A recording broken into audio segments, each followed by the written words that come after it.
Pemirsa, pendapatan petani di Oku Selatan meningkat tajam sejak 3 pekan terakhir hingga jutaan rupiah per harinya. Hal ini sebagai berkah masuknya musim panen buah durian.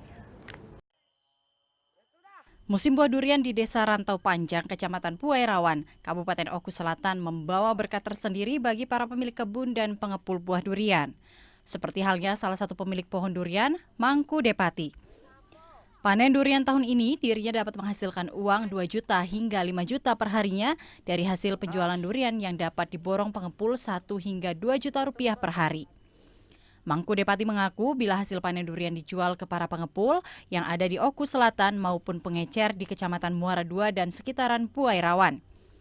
Mangku Depati mengaku panen durian tahun ini cukup membantu pendapatan ekonomi petani sehingga memberikan kesejahteraan keluarga.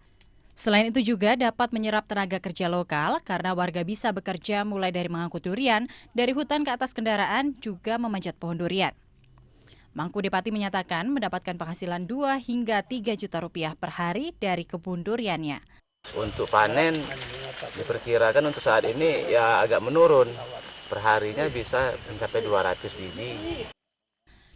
Salah satu pengepul durian, Zainal, menyatakan musim durian membawa berkah tersendiri baginya yang dapat meraup keuntungan 500.000 hingga 1 juta rupiah per hari. Penghasilan itu durian ini Pak yang bagi saya menghasilkan Pak. Berapa per harinya itu Pak? Keuntungan? Kalau untuk sekarang ya kira-kira kalau 500 itu ya tergantung buah lah istilahnya kan. Ya kalau banyak ya banyak juga. Nah, bagaimana jika Anda pecinta buah durian? Tidak ada salahnya mencoba buah durian asal Oku Selatan ini yang dikenal sangat enak dan lezat. Dari Oku Selatan, Teddy Hendrawan, iNews melaporkan.